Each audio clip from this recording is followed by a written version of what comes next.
Hello, everybody, and welcome for this EIPM webinar about promoting procurement by recognition. It looks like a strange subject, doesn't it? Because what recognition has to do with procurement? We are buyers, and recognizing is an HR technique, maybe. But we will see that in reality, recognition can be the recognition of suppliers, it can be the recognition of procurement professionals, and it can also be the recognition of our value contribution within the organization. So probably we are a function which needs to market itself more than before. The opportunity is to provide procurement with recognition because we need it. It will probably help and stimulate suppliers, and it will also help to assess our organization and demonstrate our value add to the company we're in. So the intention of this webinar is to foster recognition events, notably conventions, exchange, make that people meet constantly with one another and stimulate innovation. We will go through first, the first thing that we think about in terms of recognition, which is recognizing suppliers, and notably through awards, suppliers awards. We will still, with suppliers, discuss a little bit the recognition, the interpersonal recognition, the business-to-business recognition within the organization. We will then switch to the recognition of procurement professional, how to engage them and how to market, to sell more our function internally, and end with a little conclusion on creativity, because probably creativity is something different, of course, but recognition helps creativity, and creativity helps recognition. So there's a correlation between the theme of this webinar and the concept of creativity. Right, let's go first into our first theme, which is about awarding suppliers. And probably you have heard many types of formats to award supplier performance, to award them prizes or to give them special recognition, etc., etc. So let's start first to try to understand why we should award suppliers. First of all, to let the procurement community what suppliers are able to do. They have new technologies, they have taken incredible initiatives, they are innovative, they have developed new product, new solutions. The way we collaborate with them is innovative, etc., etc. Frequently, the people in charge of the suppliers know, their managers know, but the rest of the procurement community does not know necessarily. And that's important because the procurement community is not only buyers, right? It's buyers and the close stakeholders which we work with. First of all, to let the community know about what suppliers are able to do. Second, it's also a way to stimulate the competition among suppliers. Suppliers frequently compete on price, frequently compete within tenders. It's another way of competing, more symbolic, of course. It's not to get a contract and not to be selected, but it's competing on ideas, on practices with a symbolic retribution, which is a price. So it's another way to stimulate suppliers without putting too much pressure on the price competition. So it's an alternative way to emulate the market and stimulate the suppliers. It can also stimulate something else. It's not suppliers among themselves, but the same supplier to carry on improving, to stimulate continuous improvement. So that to show that the level of performance they reached yesterday was good yesterday, but we can reach even more today, and we will probably reach even more tomorrow. So it's a way to stimulate the continuous improvement, the motivation for it. Needless to say, supplier recognition and awards is also a way to switch from a competitive mode to a cooperative mode. Frequently, suppliers have sanctions, penalties, because they performed not always well, etc., etc. That is the stick part of the relationship. And it is possible only if you have sticks, but you also have carrots. And the awards can be the carrots. So yes, I'm working, as if I'm the supplier, I'm working with a big company. Yes, I can be punished for my bad performance if I do not deliver, but I know that I can also be retributed with a prize or an award if I do something tremendous. Another important thing to keep in mind is that awards, by definition, are symbolic. And being symbolic, they are an emotional motivation. When we pay suppliers on time, when we give them information, we do our job, right? As a collaborative partner, as a collaborative client. But this is not emotional. Uh, uh, an award is more emotional because it's symbolic, because it's saying this company is good. So it provides motivation, it provides enthusiasm, and it also stimulates creativity through that emotional boost of getting an award. You can see here the quote of a famous teacher in leadership saying, well, at the end, the role of a leader is to keep hope alive. The hope of getting more business, of being recognized, of being seen and shown as a good company or as a good key account manager. And typically, these symbolic awards can help emotions to stay up. So what are the awards that we can give? You can see here a list of ordinary awards on quality, on compliance, even on innovation, on responsiveness, etc., on sustainability. But we now have more and more awards on collaborativeness, how the suppliers are able to share with us, share data, share efforts, share risks, share visibility, share information, how they are able to solve a problem, to take up a challenge or a gauntlet, how they are able to collaborate and to take the leadership in the collaboration, and bringing us into something more of an alliance. And you have also alternative types of awards rising today, probably in the last 5 years, those type of awards became much more frequent.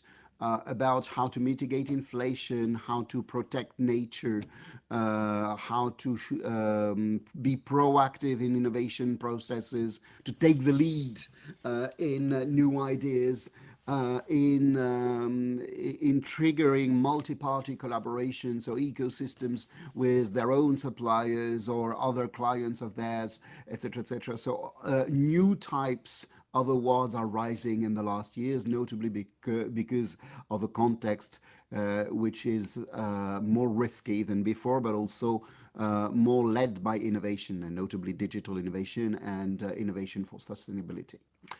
So how to award supplier? Before the award, we should leave space. An award must be absolutely prepared and objective. So there must be X months to tour suppliers, to investigate in details, study their processes, so that our decisions and our final award are fully grounded. And this process must be public as possible, so that everybody knows how they've been selected as a best supplier. Um, it's good that the award is given by an independent resource, not somebody from the company, from your company. And the checklist of items to score on must be public from the very beginning, of course. Um, at the moment of the award, first of all, we need not only to speak about the awarded suppliers, but also the non-awarded suppliers, right? We frequently made a lot of work and spend a lot of time answering to your questions and make you visit or understand their processes. So we need to name them, and we need to benchmark these suppliers either with our previous awarded suppliers or suppliers awarded by other companies. It's important that award ceremonies and award are regular. So they may happen every year, every 2 years, in fast evolving markets, every 6 months, and that we celebrate something, right? So it's a little bit of a party, and it has a networking virtue, which means that people during these award ceremonies still meet one another, benchmark, etc., etc. Nothing impedes that together with the award you have small workshops, brainstormings on this or that technology, and that's also the value for you, of course, to organize such awards. Of course, we must celebrate, and it's good to associate award ceremonies with supply days or with fairs and to gamify it as much as possible. Plaques and trophies are probably something of the past. People just don't care or care much less than before. In reward of their awards, they prefer to be involved in processes, involved in project, to get information, to access to the work in progress, or just to be visible to others so that their names are displayed on websites, in entrance halls, etc., etc. Plaques and trophies today are probably something of the past. What happens after the award? Do we just forget it or just put the plaque or the trophy behind our desk? Or probably no, that's something of the past. We want something more practical. We want to strengthen collaboration. So getting the award is probably one step to collaborate even more and to exchange even more. Right. Then let's speak about the recognition and the listening of value opportunities. Awards is something public. It is public recognition of a special performance. Uh, this is something less public. This is more business to business. When I'm saying interpersonal, it's not between people, but between companies, of course. We develop something, we develop practices, visits, stimulation, exploration, to recognize not publicly what they are doing, but to recognize within the relationship with these suppliers. First of all, it has to do with visiting more suppliers, being more in contact with their teams, with their people, seeing more their plants, their facilities, their storage, warehouses, etc., etc. So, how does it happen? Through monitoring, quarterly business reviews, steering committees, alignment meetings, so that we share roadmaps both sides and we understand if their roadmap is compatible with ours, etc. It's also scouting visits, lean walks. We go into their factories, their production systems, or we work together with their teams to detect opportunities at theirs, and also to let them know internally. Another way to recognize suppliers is to put emphasis and recognize their creativity. Recognize, but not only recognize, put emphasis, stimulate the creativity. So examples, ideation tours, right? You gather, it's a little bit like a virtual bus going from one supplier to another, touring all kinds of suppliers, and from one place to another, gathering ideas. It's a way to crowdsource intelligence, or to source and stimulate ideas of development, of new technologies, of new concepts, of greener processes. And it's, of course, a way, so for us, it's good to collect ideas. And it's good for them, of course, because these ideation tours help them advertise their own ideas. You can also create labs, dedicated resources to work in common to develop new ideas, new technology, a new brand, a new type of concept. And of course, what's interesting here is that we create something in common, a common ownership, a common asset, and we make the rest of the world aware of it. We can also proactively stimulate suppliers, notably through hackathons, so a competition of ideas in a limited time. And of course, the very nature of a hackathon is to gamify it, and or to competitions to solve problem solving sessions to leverage their creativity. Hackathons, by definition, is a kind of competition, so it works if you have different people competing. So it can be different suppliers, or it can be different teams, different people at the same supplier. Problem solving session is less competitive. It can be only one team, not competing to any other team. But the idea is to associate that in this team, you associate more people. So it may be you, the supplier, their own suppliers, or their own partners, or an independent lab, or an independent R&D company helping you, etc., so that at the end you find a solution to your problem. There's in reality a wide range of recognition formats. We've spoken of visits, of problem-solving sessions, hackathons, etc. There are even more than that, of course. The dimensions are either you are more in the push mode, you push it, you do it by yourself, and you expect results, or you are more in a pull mode, right? So you create the format, but the ideas will come from them, like when you collect ideas through an ideation bus. And you also have to choose the formats according to where the biggest knowledge is. Is it in your company? Is it in their company? And the more it's in their company, the more you will tour, you will visit, you will go at them. The more it is shared or more on our side, the more you will communicate. So you will organize in-house events like hackathons or fairs or internal startups.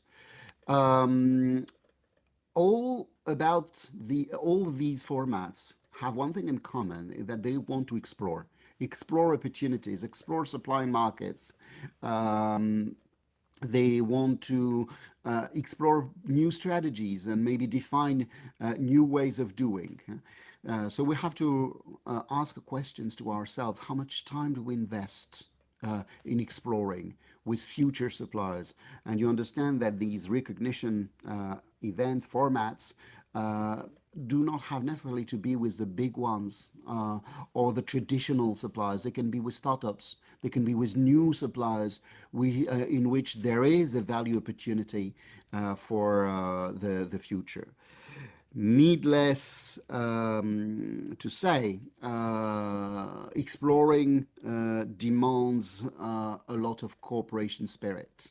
You can't explore, you can't stimulate new ideas if suppliers fear not to be selected, if suppliers fear sanctions if they're not performing. So we must create the climate, foster the climate for creativity and new ideas. Otherwise, of course, all this will be a lot of efforts for nothing. That means that the relation between the two companies, the business-to-business relation, needs to adapt. Notably, we need to adapt the way that we pay through innovative revenue models in which we share revenues, in which we pay as we grow, we co-own, we co-brand, etc. So we mutualize a lot, either of assets or revenue or risks. So it's a new relational model which helps recognition and which, of course, helps value delivery. Right. This is all about recognizing suppliers through public events like award ceremonies, etc., or fairs, or within the business-to-business relation, and this is what we have just spoken about. But promoting procurement by recognition is not only recognizing suppliers. It's also recognizing procurement professionals, recognizing buyers within the organization. And one hypothesis that a lot of people make is that if procurement is not leading as it could, uh, if the procurement leadership is still too small, it's probably because we haven't recognized enough procurement professionals, procurement initiatives, procurement ideas, procurement value add. Three themes about this. How can we engage more procurement professionals? How can we market more our function? And can we directly sell it internally to stakeholders? Let's start with engagement. Um, how to recognize people? Probably by learning together. People are recognized when they grow internally, when they have a feeling of becoming somebody else, somebody with bigger skills, with larger competence.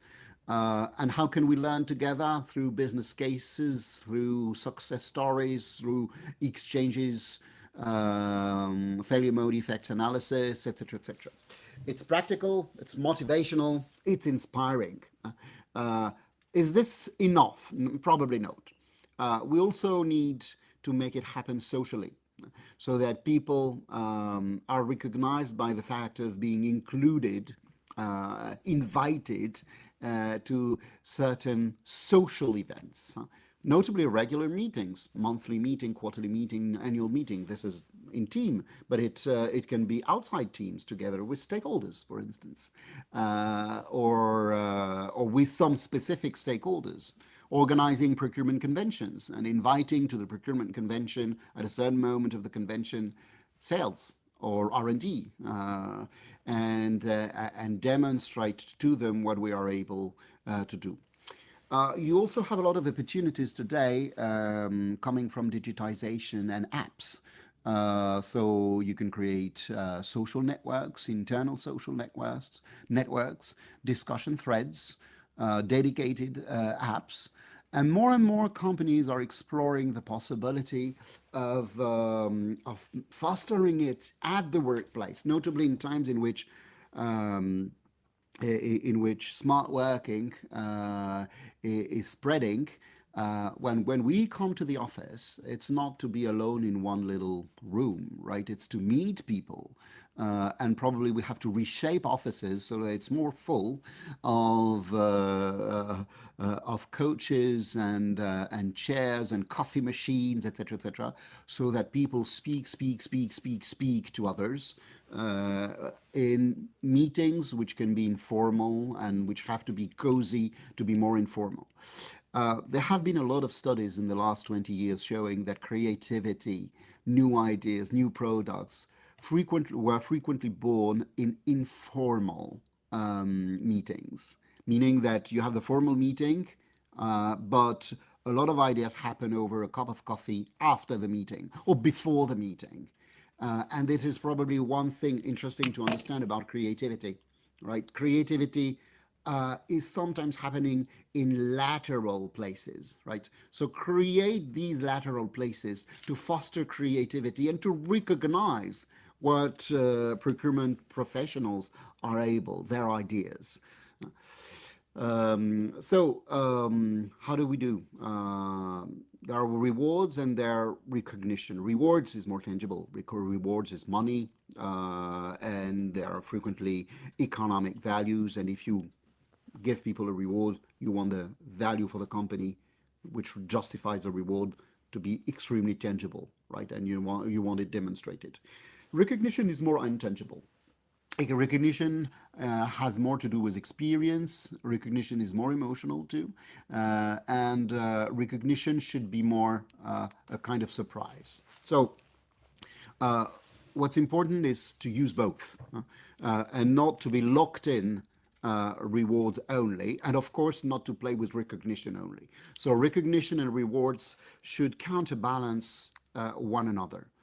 A system of recognition and reward aims at distinguish people, individualities, individual qualities signaling initiative to the community, saying this is a good idea, to be inspirational for others, and of course to motivate effort, energy, and the drive for continuous improvement. So through recognition and reward, we pursue different aims. First, we want to make career path stimulated, diversified. We want to promote excellence, to stimulate, to inspire, and nurture a culture of leadership. How's now? How to distribute rewards and recognition. As for rewards, well, it can be bonuses, it can be events, it can be wellness at the workplace, and notably playing with the work-life balance, or it can be comfort, notably when people travel. Um, about recognition, it can be awards, HR awards. It can be peer-to-peer recognition. You introduce people uh, because of their good performance to stakeholders or to the people that they want to. So they get to know interesting people through you. Or it can be a kind of semi-public. Why semi-public? Like a wall of fame. It's not open to everybody outside the company, but within the company, it is shown that their performance is appreciated. It can be also freedom, right? The recognition can be that they have the right of doing it their own way and deviate from the processes which they don't necessarily like. In reality, you have two spirits, convergence or divergence. Convergence is, for instance, business challenges, right? You define a challenge, a gauntlet, and you coach people to take it up, and you have people demonstrate and show how they did. So it's about a common interest. It's a challenge. It's frequently competitive, or it may at least it's a challenge, competition with others, or a challenge toward myself. But it is a stimulation to get results faster and better. Um, but there's also a diverging spirit. So it's another type of recognition in which it's ideation, and on the contrary, you don't want people to converge to a common goal. You want people to think about things that we haven't thought of before, right? Like lateral ideas. So you push people to explore, to develop their vision, to develop their ownership, and to tease the community on a hidden perspective or undetected opportunities. So you push people to develop new ideas. In parallel, the ideas can be very different. They're conceived as sprints. Everybody runs in his or her own direction, and not everybody converges to reach a common goal first. Surveys can also be a good tool to recognize people by just giving people a right to speak, a right to say, a right to express their feelings. So it's asking procurement professionals their opinions, but also their suggestions, and also evaluating current processes so that we get a snapshot of what's happening today, how the processes are working, and what people are thinking. And it gives, of course, a very important feeling of being considered, being surveyed, being consulted. It's a base of democracy. So why to do this? To involve people when you're asking their opinions, to give space for innovation when you let them suggest new things, and to improve continuously when you evaluate current processes. So surveys today are internal surveys conducted on procurement professionals, are going in a few directions, right? Frequently they have to do with relations. They have to do good relations, do are people happy in their teams or with their managers. With strategies, do people understand what they do, and do they agree with the strategies we ask them to implement? If they do it because they're forced to, but they don't really endorse the idea, that's of course something different. Are they at ease with the organization? Do they have enough freedom? Do they have enough connections? Do they have enough information, etc., etc.? And same thing on processes.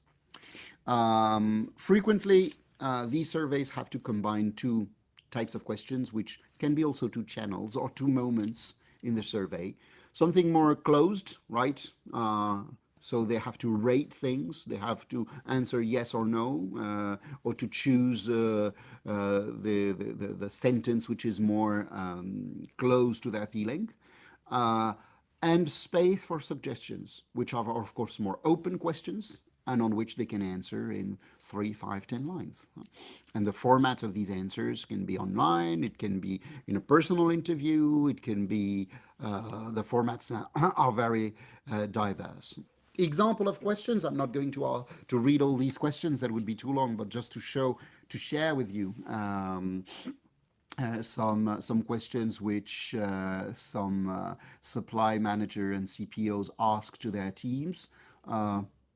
Alignment of the strategy with the understanding of the market, uh, inputs about the category strategy. Have we taken your inputs into account, or did you just say things and we ignored them? Do you agree with the strategy? Is it implementable? Relations, just rating if you had relations with stakeholders, with other buyers. What could be better to have a better climate of work, and notably with stakeholders. Ideas to work differently with stakeholders. With the organization, are they doing what they are supposed to, right? Is the job description corresponding with what they are doing? Are they happy with their management? And suggestions for change, for improvement. Processes, the readability of the organization. Sometimes people are lost of too many teams, too many transversal teams, etc. And how the organization is helping to make decisions. And questions about how, in their eyes, we could do things better. How can we accelerate decision-making processes? How could we communicate differently to stakeholders, or involve stakeholders differently? Ideas, collecting ideas from them. Needless to say, some of these questions need to get anonymous answers. Like, are you happy with your management line? For instance, if you want answers to be true and honest, you must guarantee that the survey is anonymous, and you have loads of IT solutions for this today.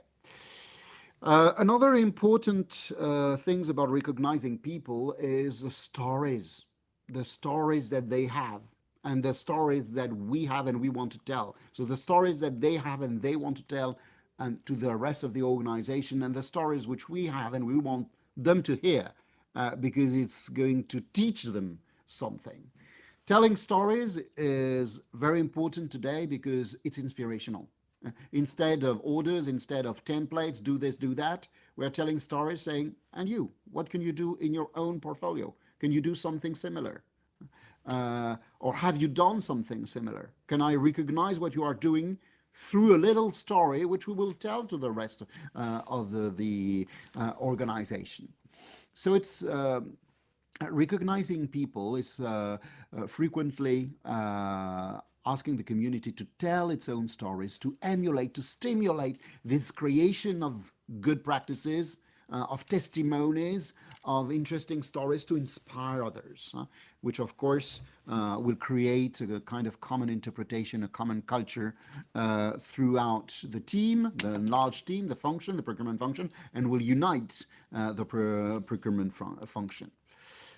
So on what? To create stories.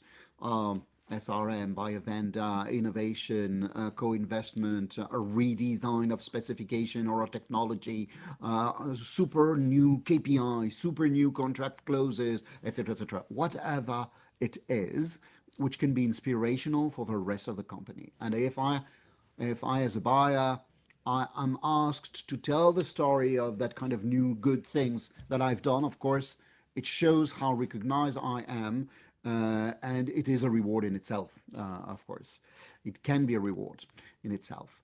So, how to ask them to do so? Make it long. Serialize. There's nothing better than a story which does not end, but you will know the following next time. Uh, Make it inspirational. Make it a kind of prophecy for others, and create a database of narratives, so that it's not only one story told once and that people hardly remember and they don't know what it is about, but you've been interested by a story, you can find it in an intranet or a database somewhere to come back to it 1 year later or even later. It must be crystallized on people, and this is where all the recognition lies.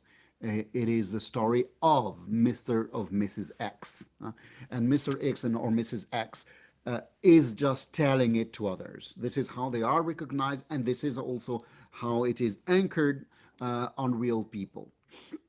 So, what do we have to do? Detect these stories in chats or by telling other stories. You have people answering with their own stories.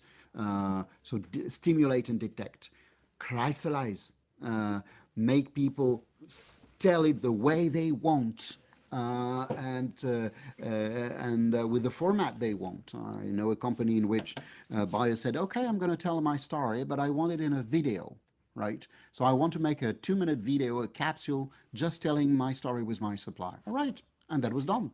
And that person felt super happy. And it was extremely inspirational for the community. Don't tell yourself their story to others. Have them tell the story also, because first of all, it's more authentic. They are telling their own story, and second, it's more emotional and motivational for the person who says, and also for the others to learn, because it is more real. Recognition, as you see here, is correlated. To engaging people, but also to make the organization learn. So recognition, learning, engagement, they're very different from one another, but we can't deny a certain connection, a certain correlation between all these. Now, of course, all this will change according to the levels of work. At the lower level of works, recognition will be more about bonuses or promotion. At higher level of works, then it's more about visibility, awards, and decision making, and storytelling. Be careful of something. If you see one of these syndromes here, like people work at a lower level of work that they should, right? They should be more strategic and they're more operational. If people run down all their energy at all levels of work, kind of depression. If, on the contrary, they want to work at a high level of work than they're expected to, there's probably something here which happens in the organization which is not good. And recognition, notably through stories or through surveys, can really help to treat the disease. So what I'm saying here is that procurement recognition, procurement professionals recognition, can be a very good treatment if you detect one of these syndromes, one of these diseases. Right. Together with that, the next step. So we're speaking about recognizing procurement professionals individually, but this is, of course, recognizing also the function itself. And we need to market who we are, to let the company and other people, and notably our stakeholders, know what procurement is able to do, That's marketing ourselves. And we can even sell it directly, right? In a one-to-one relation. So what's internal marketing? A few examples. Open supplier days. You organize a day where all suppliers are in the entrance hall, so you have 10, 20, 50 suppliers, all showing their technology, their products, they're showing their innovation. And this, of course, needs to be as transversal as possible. So either it is at the headquarter where you have a lot of people working, or if you need to touch other people than the headquarter people, then you make it a tour and people will go from one side to another, but it must be transversal. Another internal marketing that you can do is internal trade shows. So what's the difference? This is about stands. So you have suppliers presenting themselves. An internal trade show is where you introduce people. So it's not only an exhibition, yeah, it's contacts. And you broker contacts between your stakeholders and your suppliers. With, of course, that clear thing that you're not doing this so that they bypass you after. You're doing this to stay in the loop, and the supplier engages to keep you in the loop. You can gamify the contact brokerage. You can organize games to put people in contact with. And internal marketing is also storytelling, exemplifying. So what's the difference with the previous storytelling? The previous storytelling was aiming, targeting the procurement community. So it's procurement stories to help motivate, inspire other buyers. These stories are to be told to stakeholders, to the general management, to people who are not from procurement. Just to exemplify what we do, our proactiveness, how we contribute to innovation, how we contribute to sustainable development, etc., etc. And it needs to be broadcasted, convention, annual meetings, and you also have in a push mode and that kind of events, but also in pull modes through videos, business cases, learning resources. It's also about being external ambassadors. Developing a database of potential suppliers, a network of supply partners, and introducing all these potential suppliers to one another. So you make procurement a kind of knowledge center of various partners, technologies, internal stakeholders. You put internal and external people together in order to foster contacts and to create contacts. And as you know, there's no better exposed person, there's no more exposed person than the ambassador. So if you position like this, you will be in the loop of everything on the market.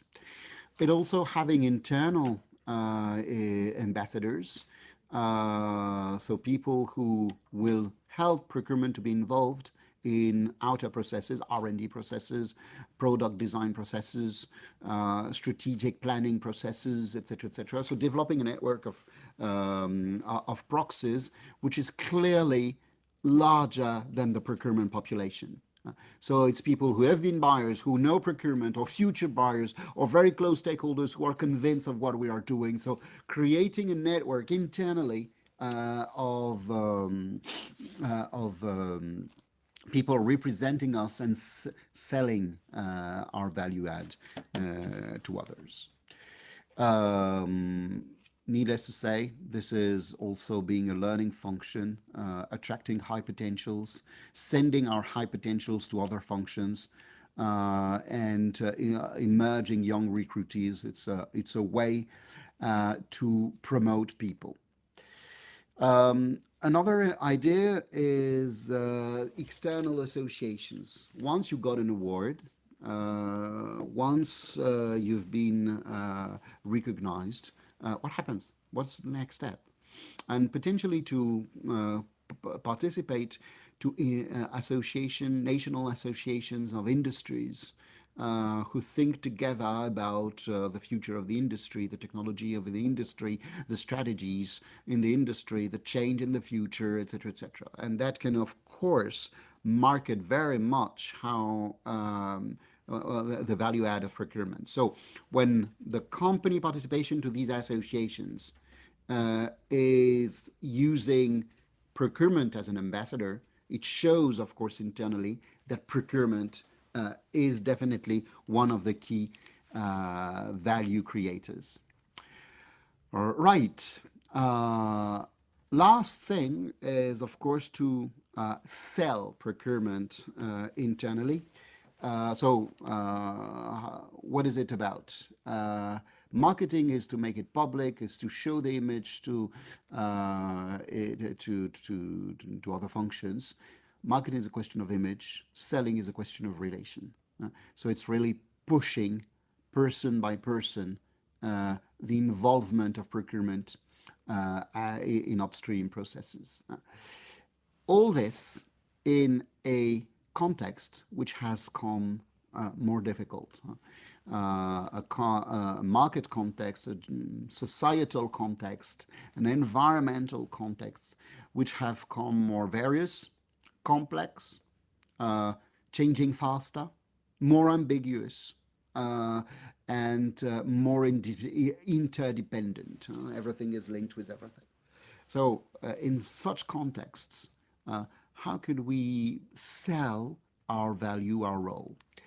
Well, on all these difficulties, we can take a role.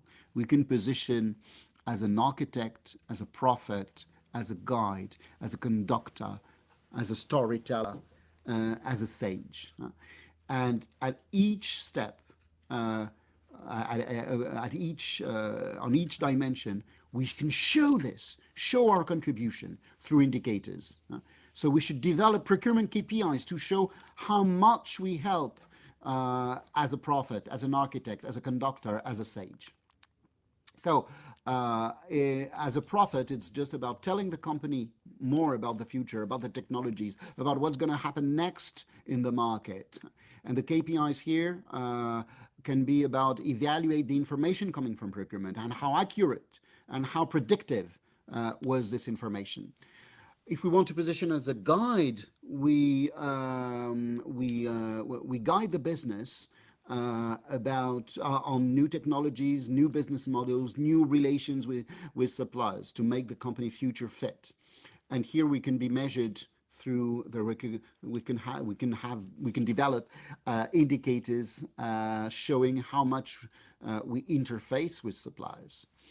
If we want to position more as an architect, then we erect models and structures which will help the interpretation of the business and the decision making, like TCO or total cost life cycle models. And we should, of course, develop KPIs of cost reduction, of cost avoidance, of risk reduction, of sustainability improvement to show this. If we want to position more as a storyteller, explaining the vast community what procurement does and what procurement can do, we need to crystallize success stories. Again, not the ones that we do crystallize internally for other buyers, but externally to other functions within the company. Good case or bad cases. If we want to position as a sage, we want to show that procurement fosters continuous learning, creativity, innovation, and ambiguous cases or cases in which we show how we have reduced uncertainty or identified uncertainty can show how much of a kind of market watch and business watch role we can have. We can position as a conductor, showing that we're good at integrating diverse resources from many suppliers, from many markets, in ecosystems, for instance. And the KPIs here would be, of course, the cross-functional involvement, how much we involve various suppliers, various companies, and various types of people internally. So we need KPIs. We need to show this. Selling procurement internally really relies on the measurement of what we are doing. And probably we've been too much educated in procurement to think about objective measurement, right? Measuring things which make no doubt, like a delivery date or a price reduction or a problem-solving time. And we can measure much more than this, and notably involvement, and notably our engagement in processes. As a conclusion now, how can we make procurement more recognized as a value contributor to the business? And we need to adopt a kind of strategy saying that we want to show how we contribute to the vision, how we are inspirational to the rest of the company, and how we communicate. Let's take the problem from the other side. Why are we not recognizing enough procurement? Why are companies not recognizing enough the value contribution of procurement? And maybe by speaking about the problem, it will give some hints about a potential solution. First of all, there's a kind of amnesia on the deep roots. We neglect procurement contribution long term or in the past. We just ask procurement to be efficient here and now, today, right? So we forget about the timeline, and notably what comes from suppliers, what are the solutions that can potentially come from suppliers, and which procurement can potentially bring. We sometimes neglect procurement contribution on specific areas or remote areas, specific cases, because the link is indirect between this problem and procurement. And sometimes procurement contribution is hidden behind more visible phenomena. I think we can think about what's happening today in many companies. Because of inflation, procurement is supposed to bring economies, and whether it's a success or not, then everybody thinks about that, about procurement, and forgets a little bit, eclipses a little bit the fact that procurement is also developing a lot of sustainable solutions for the future, and this is going to be probably more important and more long-lasting than the fight for inflation. We need to do both, but one is eclipsing the other. So how have we become amnesic? Sometimes we have specialized people too much, and we need to allow procurement people to deviate from processes. We need to despecialized buyers from their limited areas of responsibility, and we need to share knowledge in ecosystems which can be about internal ecosystems with stakeholders or about external ecosystems with all kind of direct and indirect supply chain players. What are the interferences in the recognition process? What makes us not recognized, or what makes our contribution to the business not recognized enough?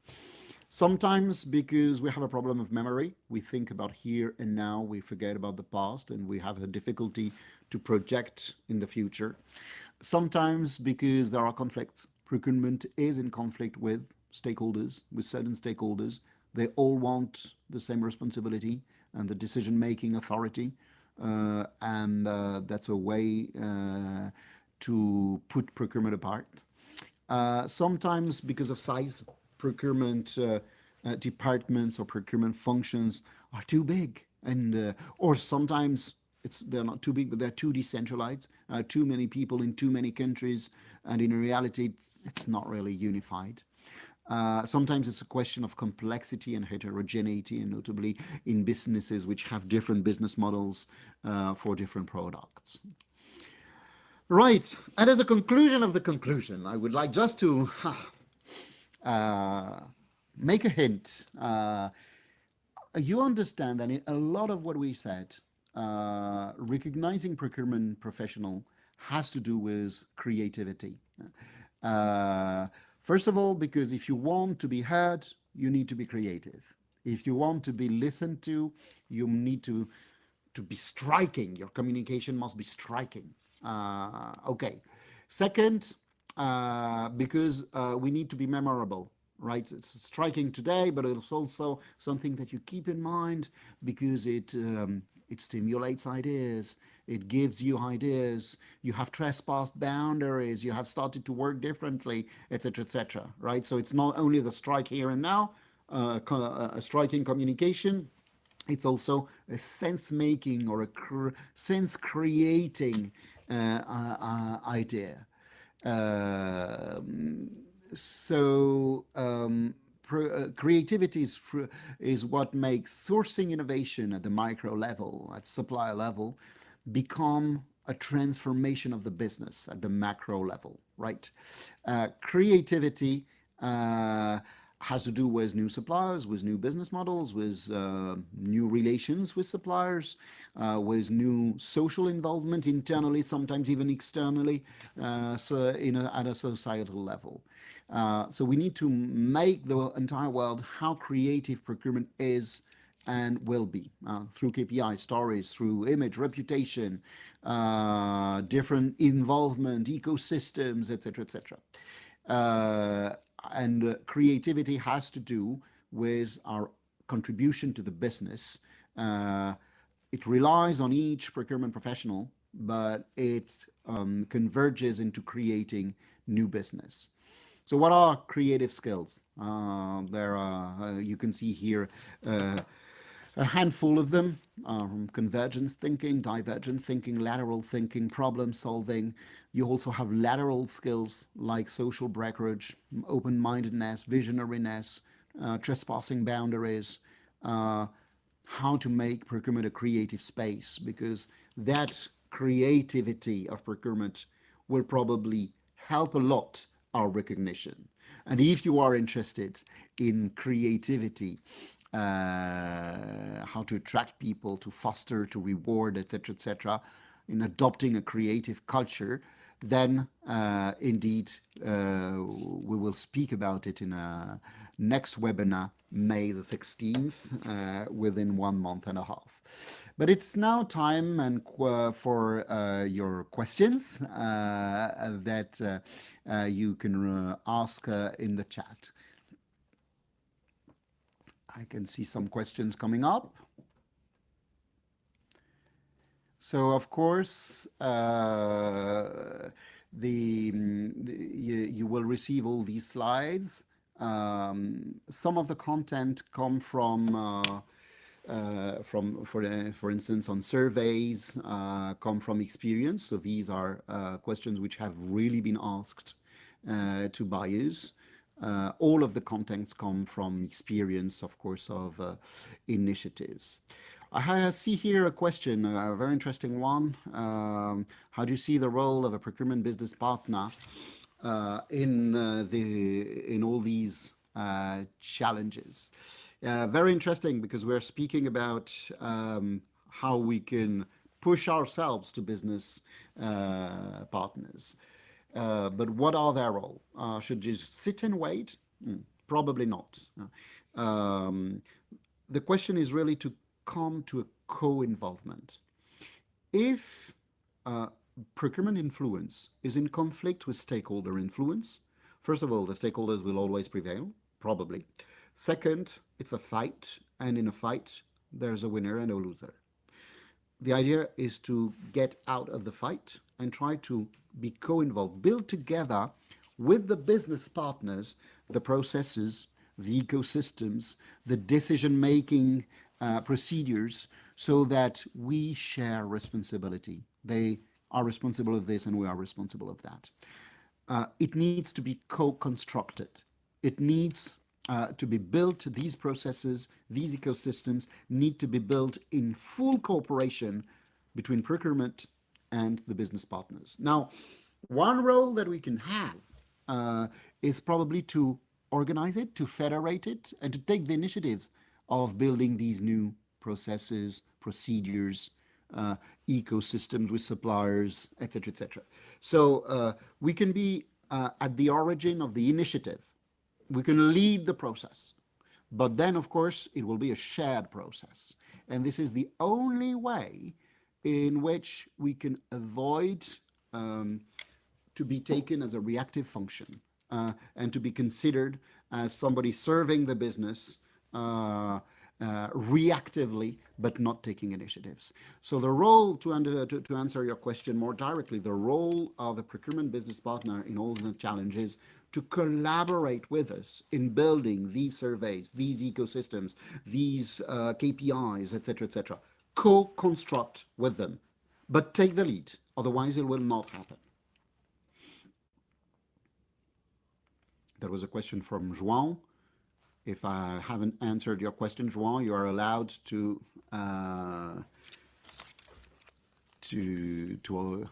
ask another one.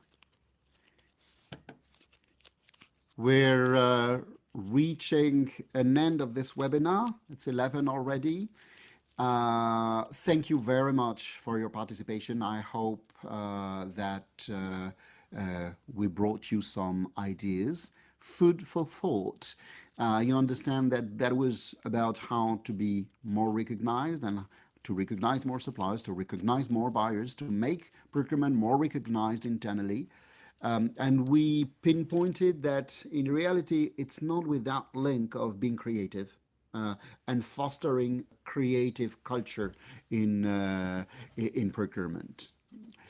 I can see here another question before closing.